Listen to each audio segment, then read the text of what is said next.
Welcome to the Fear and Greed Business News Afternoon Report for Thursday, the 20th of July, 2023. I'm Sean Aylmer. Every afternoon, we've got the 5 stories that happened today that you need to know about. Story number 1, the employment market in Australia is firing on all cylinders, with the unemployment rate last month coming in at 3.5% after nearly 33,000 new jobs were created. That pushed bond markets to price in a slightly higher chance, a 40% chance, of an interest rate rise when the Reserve Bank meets the week after next. The result knocked the equity market, though. After a bright start, the S&P/ASX 200 ended flat at 7,325 points. The financials and tech companies were the best performers, while the healthcare index was the worst. CSL was down again, just a touch. Since the beginning of last month, the one-time largest company on the bourse is now off 15%. The banks were mixed today. QBE Insurance jumped 2.4%, while Fortescue Metals Group rose 1.4%. Some of the gold miners performed poorly, with Northern Star down 7%.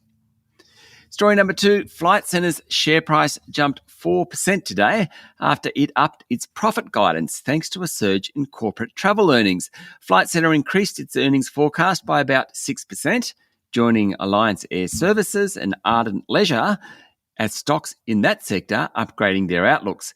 The travel agent said high airfares and a big expansion in corporate travel clients meant total transaction volumes jumped nearly 25% last financial year compared to the pre-COVID 2019 financial year. Flight Centre Managing Director Graham Turner expects the large volume of new business to continue. Story number 3, plenty of other corporate news around today. Telstra said it will cut nearly 500 jobs so it can automate some operations and compete harder with software rivals for business customers. Its share price closed down slightly.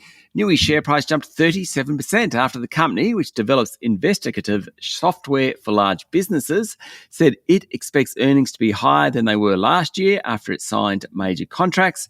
And buy now, pay later group Zipco recorded a big jump in revenue and transactions, sending its share price up 2% at 45 cents, though it's still a long way below the February 2021 peak of more than $12. Story number 4, in political news, Prime Minister Anthony Albanese was among a host of politicians from both sides of the political fence to attend former Cabinet Minister Simon Crean's funeral. The 74-year-old died suddenly last month while in Germany, and a state funeral was held in Melbourne today. Albanese called Crean a great Australian and beloved son of the Labor Party. He said, above all, he had a sense of fairness as his guiding star. Meanwhile, the secretary who developed and rolled out the robo-debt program has been suspended without pay. Catherine Campbell was suspended on July 10 following the release of adverse findings against her by the Robo-Debt Royal Commission. Campbell has been serving as a deputy secretary in the AUKUS Task Force group at the Defence Department after losing her secretary job at the Foreign Affairs and Trade Department. And story number 5, 3 people are dead, including the gunman, and at least 6 are injured after an Auckland CBD shooting this morning, described by New Zealand Prime Minister Chris Hipkins as a very grim morning. A police officer who was critically injured but has since stabilised is among the injured from the attack at a building and construction site. Gunfire was heard at the centre of Auckland around 7:20 a.m. Dozens of police vehicles, a helicopter and several ambulances scrambled to attend once the threat became clear. Local media reported the gunman was a 24-year-old man who worked at the building site and had arrived there with a pump-action shotgun.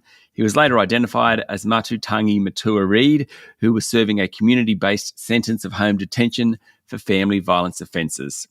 That's it for the afternoon report for Thursday, the 20th of July, 2023. Michael Thompson and I will be back tomorrow morning with a Friday edition of Fear and Greed Business News. I'm Sean Aylmer. Enjoy your evening.